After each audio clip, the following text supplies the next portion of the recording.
बाबा अच्छा बताइए, नाम में प्रीति कैसे हो? शरीर पवित्र रखो, वस्त्र पवित्र रखो, भोजन पवित्र रखो, संग पवित्र रखो, तो विचार पवित्र होंगे। विचार पवित्र होगा तो फिर यह समझ में आ जाएगा कि नाम के बराबर कोई साधना नहीं है। नाम जपने के बराबर कोई साधना नहीं। जो नाम जप करता है उसके लौकिक और पारलौकिक सारी कामनाएं पूर्ण हो जाती हैं और उसको मोक्ष पदवी मिल जाती है। यदि मोक्ष नहीं चाहता तो उसे प्रेम प्राप्त हो जाता है। देखो, जैसे सूर्य नारायण उदय होते ही अंधकार नष्ट हो जाता है, ऐसे नाम का प्रकाश होते ही अज्ञान अंधकार नष्ट हो जाता है। पर ये उन्हीं का होता है जिनकी पवित्र दिनचर्या होती है। शरीर पवित्र रखो, वस्त्र पवित्र रखो, भोजन पवित्र रखो, विचार, आपके विचार अगर गंदे हैं तो फिर नाम कैसे चलेगा अंदर? विचार पवित्र रखो। देखो, हम तो कहते हैं जब प्रातः काल उठो तो खूब नाम जप करो, जब सूर्य उदय हो रहे हो तो खड़े होकर उनका आदर करो, अर्घ दो, दंडवत प्रणाम करो। अरे सूर्य भगवान है, सूर्य नारायण है। ये लोग जो सूर्य उदय हो रहे हैं और सो रहे हैं, उनकी श्री कीर्ति आयु सब धीरे धीरे नष्ट हो रही, वो जान नहीं पा रहे। महाराज जी, कोई कहता है कि ज्ञान श्रेष्ठ है, कोई कहता है भक्ति। अरे बाबा, तुम इन बातों में मत फंसो कि ज्ञान श्रेष्ठ है कि भक्ति श्रेष्ठ है। अरे जिससे संसार का चिंतन छूटे और प्रभु की याद आवे वो श्रेष्ठ है। जो तुम पकड़ पाओ जल्दी करो, नाम जप करो। इसमें मत लगो कि ज्ञान श्रेष्ठ है कि भक्ति श्रेष्ठ है। मर्यादा भगवान के नाम की एक अमोघ है। खूब नाम जप करो। चारों शास्त्र, वेद, पुराण, जितना ज्ञान है सब नाम में भरा हुआ है। तुम जितना नाम जप करोगे उतना आपके हृदय में वो प्रकाशित हो जाएगा। तुम्हारे मन को जैसे विषय खींच रहे हैं, ऐसे तुम्हारे मन को नाम खींचेगा। बहुत ध्यान दीजिए, जैसे विषय तुम्हारे मन को खींच रहे हैं, ये भोगूं, ये भोगूं, ये भोगूं, एक दिन नाम ऐसे खींचेगा तुम्हारे मन को, श्री जी से जोड़ देगा। पक्का ऐसा ही है। संसार के भोगों की तरफ से जब ग्लानि होने लगे, घृणा होने लगे, तो समझ जाना कि नाम तुम्हें खींच रहा है प्रभु की तरफ। और अगर ऐसा नहीं हो रहा तो अभी इतना नहीं नाम जप कर पा रहे कि तुम्हारे मन को खींच कर वो प्रभु में लगा दे।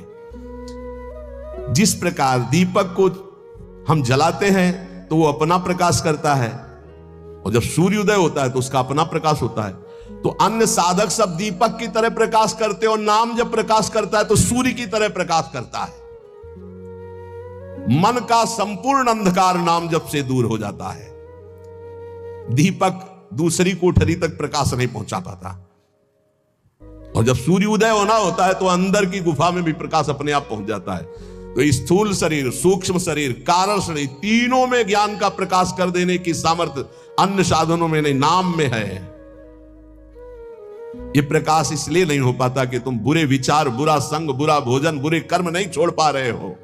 बुरे कर्म अगर करोगे तो तुम्हारे विचार गंदे रहेंगे, तो फिर प्रकाश कहां से होगा? इसलिए बुराइयों को रोको, बुरे विचारों को रोको, बुरे आहार को रोको, बुरे संग को रोको।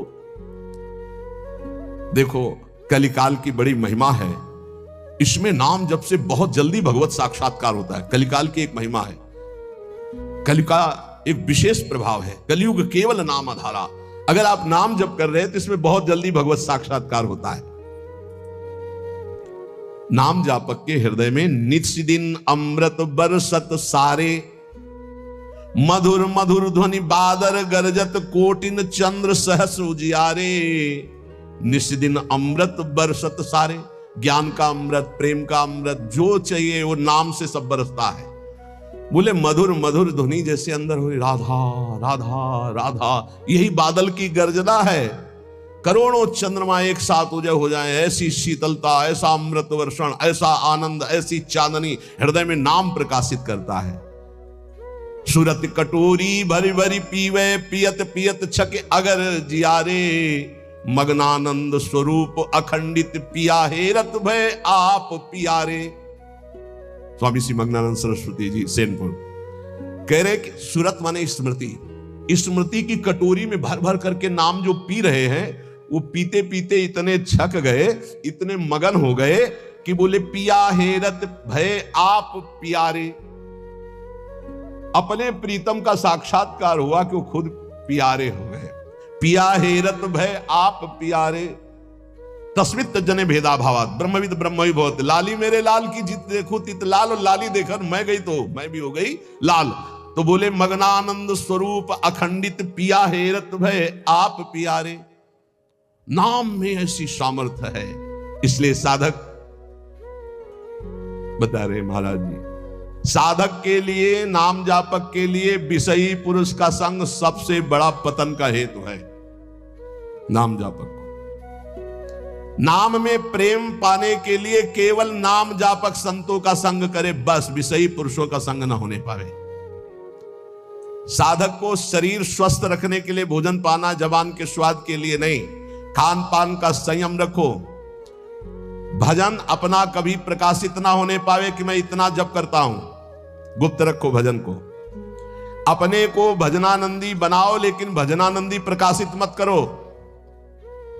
भजन से कभी तृप्त मत हो कि हमारी आज की दिनचर्या की 11 माला हो गई, अब तो छुट्टी, मन फंसा देगा। नहीं, 11 माला तो गुरुजी ने कहा, हर समय कहा कि राधा वल्लभ श्री हरिवंश राधा राधा, खाली तो रहना ही नहीं। गुरुदेव से कभी भी सांसारिक वार्ता ना करो। खोटी बातें करने से गुरु की नजर से वो गिर जाता है। जब देखो तब प्रपंच की बात, जब देखो तो उसको देखते ही लगता नहीं, कभी प्रिया प्रीतम की बात ही नहीं करता, समस्या ही समस्या, संसार ही संसार। जो ध्यान दीजिएगा, पाप कर्म, छल कपट, मान की चाह, धन की चाह, पराई स्त्री के प्रति राग, दूसरों की निंदा, परचर्चा, अभिमान, धूर्तता, पाखंड, इन दोषों का त्याग करके संयम ब्रह्मचर्य से रहता है, उसको ये शिकायत ही नहीं हो सकती कि मेरा नाम जब निरंतर नहीं चलता। निरंतर चलेगा। किनका नहीं चलता? जो पाप कर्म करते हैं, जो छलिया हैं, कपटी हैं, जो मान चाहते हैं, जो धन चाहते हैं, जो पराई स्त्री के प्रति राग बुद्धि, जो दूसरों की निंदा, जो दूसरों की चर्चा करते हैं, अभिमान करते हैं, धूर्तता, पाखंड करते हैं, उनके हृदय में नाम नहीं चलता। ये परदोष दर्शन भगवत प्राप्ति में महान बाधक है। इसलिए पर चर्चा, परदोष दर्शन, पर निंदा भूल कर साधक न करे, नहीं नाम जप नहीं कर पाएगा। एकांत में रहने का अभ्यास, नींद को जितना कम से कम से काम चल जाए उतना स्वीकार करना, उच्च स्वर से नाम कीर्तन करना, सदग्रंथों का पाठ करना, आसक्ति को छोड़ करके भगवत चरणारविंद की आसक्ति में दृढ़ होने के लिए दुखों को, विपत्ति को, अपमान को, निंदा को शांति पूर्वक सह जाना, इससे भगवत आसक्ति होगी। दुखों को, विपत्ति को, अपमान को, निंदा को शांति पूर्वक सह जाओगे तो भगवान में आसक्ति हो जाएगी। जब तुमसे कोई क्रोध करे तो क्षमा कर दो, जब बैर करे तो तुम उसे नमस्कार करो, जब बुराई करे तो तुम उसकी भलाई करो, तो नाम भगवान तुम्हारे हृदय में अपने आप चलने लगेंगे। पकड़ो। जब नाम चलने लगता है तो उपासक का स्वभाव कैसा हो जाता है? वो अपने को सबसे छोटा समझने लगता है, उसमें कभी अभिमान की वृत्ति नहीं आती, वो किसी के दोष कभी न देखता है, न वर्णन करता है, न सुनता है, ना किसी से घृणा करता है। उसका स्वभाव बहुत कम बोलने का हो जाता है। वो सदैव बोलेगा तो मीठे वचन बोलता है। वो सबकी सेवा करने का स्वभाव रखता है, किसी से सेवा नहीं करवाता। वो विवाह, उत्सव, जन समूह, इनसे बचने की कोशिश करता है। जहां विवाह का उत्सव है, चाहे गृहस्थी हो, नाम जापक हो, गले में माला है, कंठी है, वहां पा रहे हो जहां अपवित्रता का ही साम्राज्य है। आप क्या समझते हो? चिकने चुपड़े सब रखे हैं दूर से, लेकिन घोर अपवित्रता। बहुत संभल के जबान को। कोई भारी उत्सव है सांसारिक जन समूह वाला नहीं, पूर्ण भगवत पवित्र जीवन। जो नाम को इन दो से बढ़कर समझता है, उसका नाम कभी नहीं छूटता। काम भोग से और धन से, दो से बढ़ करके जो नाम को आदर देता है, उसका नाम कभी नहीं छूटता। नाम कहां छूटता है? काम वासना और धन वासना में जिसकी वृत्ति है, वो नाम निरंतर नहीं चला सकता। नाम जपने के बीच में खाई है, निरंतर उधर नाम जप होने लगेगा। दो खाइयां पार कर लो, काम भोग की और धन के चाह की, तो उधर नाम जप निरंतर होने लगेगा। नाम अविनाशी है, जीव अविनाशी है, पर बीच में धाराएं हैं विनाशी। कंचन, कामिनी, कीर्ति, इनको पार कर लो, निरंतर नाम जप करो। इनके पार करने के लिए तीन बातें चाहिए। कंचन, कामनी, कीर्ति को पार करने के लिए सदगुरु की सेवा, मैं शरीर नहीं हूं ऐसा चिंतन, और हर कर्म शास्त्र सम्मत, तो कंचन, कामनी, कीर्ति तीनों से पार हो जाओगे। सदगुरु की सेवा, मैं शरीर नहीं हूं ऐसा आत्मचिंतन, और जितने कर्म है वो सब शास्त्र के अनुकूल, तो माया से पार हो गए। 3 खाइयां। जब नाम जब शुरू होगा तो ये विघ्न आएंगे, इनसे बच जाना। लोक में मान प्रतिष्ठा यश और उसका भोग भोगना। लोक में मान प्रतिष्ठा यश है, उसका भोग नहीं भोग रहे हो, कुछ नहीं बिगाड़ पाएंगे। अगर भोग भोग रहे, भोग भोग ले, छाती ठंडी होना। नाम हो रहा है, प्रणाम हो रहा है, नमस्कार, हृदय शीतल हो रहा है, तो आप चैन से अभी शीतल कर ले, आगे चल के बहुत आग गिरेगी। मान प्रतिष्ठा का भोग करने वाला निरंतर नाम जप नहीं कर सकता, उसे भ्रष्ट होना पड़ेगा। धन लाभ के लिए विचारवान रहना। नाम जप करते हुए भोगों में सुख बुद्धि होना, ये भोग मिल जाए, ये भोग मिल जाए। नाम जप करते हुए जो मैं इच्छा करूं वहीं मिल जाए, वो मिल जाता है। ये कभी निरंतर नाम जप होने नहीं देंगे, सफल नहीं होने देंगे। फिर एक लोक में मान प्रतिष्ठा होना, उसका भोग। धन लाभ के लिए विचारवान रहना, चिंतन करना कैसे धन मिले, जो मैं चाहूं वो मिल जाए, वो मिल गया। ये तुम्हारे भजन को क्षीण कर देंगे, भजन नहीं होने देंगे। इसलिए उपासक सावधान होकर जो सुने उसे मन में गुने, आचरण में उतारे। केवल तुम हो, तुम परमार्थ में, और सब तुम्हारे विरोधी हैं, मान लो। पूज्यपाद शिवड़िया बाबा, ऐ साधक तू अकेला है, पूरा विश्व तेरे खिलाफ है। कैसे महाराज, अब आप ही तो हमारे जीवन हो। अब गया मन, हुआ ना चिंतन, तो ले गया ना तुम्हारा चिंतन। ये कोई गाली दे के, कोई मान करके, कोई भगवान बना करके, कोई धूर्त कह के किसी भी तरह से तुम्हारे चित्त को खींचने ना पावे।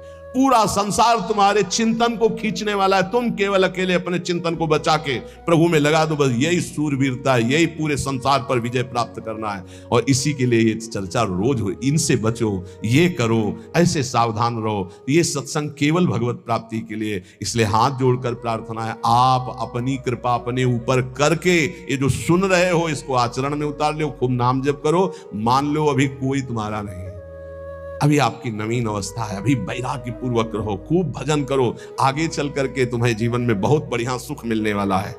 ऐसा आनंदमय सुख जो किसी के संग की जरूरत नहीं पड़ेगी। और आज तुम ऐसे कमजोर बन जाओगे तो कल बहुत रोने वाले हो, कोई तुम्हारे आंसू पोंछने वाला नहीं।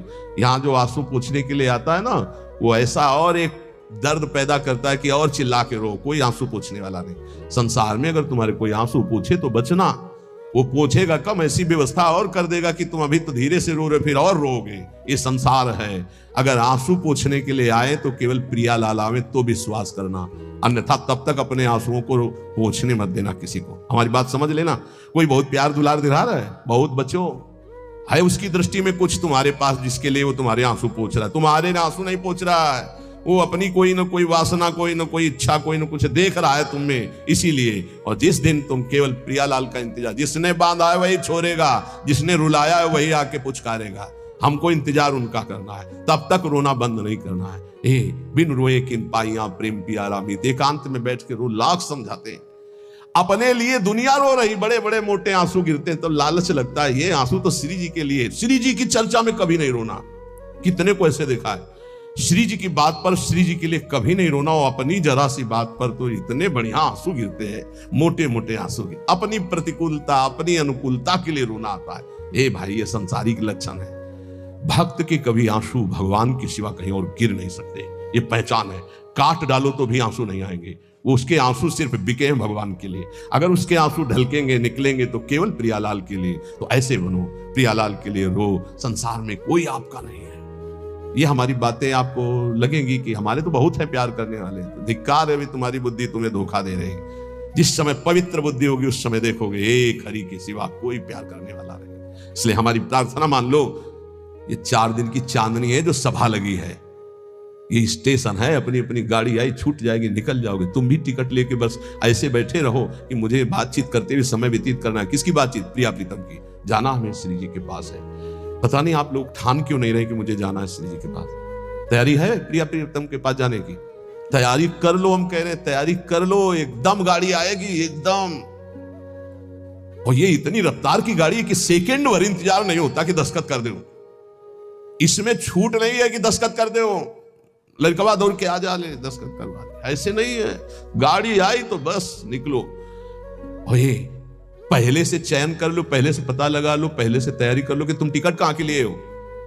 कहीं की टिकट है नहीं है, तो फिर जो टिकट मिलती है वो नरक की फ्री मिलती है, तत्काल वाली। पहले से ये बुक कराई जाती है, निकुंज जाना है कि वैकुंठ जाना है, पहले से बुक होती है। और यहां सब निश्चिंत हैं, तो जो टिकट उस गाड़ी में मिलती है एकदम, तो एकदम वाली वो मिलती है, हम आपको बता रहे, नरक वाली मिलती है फ्री, तत्काल। वो तो तुम गाड़ी में भी बैठ जाओगे तो मिल जाएगी, फ्री मिल जाएगी। अगर कहीं पावर लगा के मिलती तो वैकुंठ की, कैलाश की, साकेत की, गोलोक की, इनकी पावर। और अगर कृपा से मिलती तो वृंदावन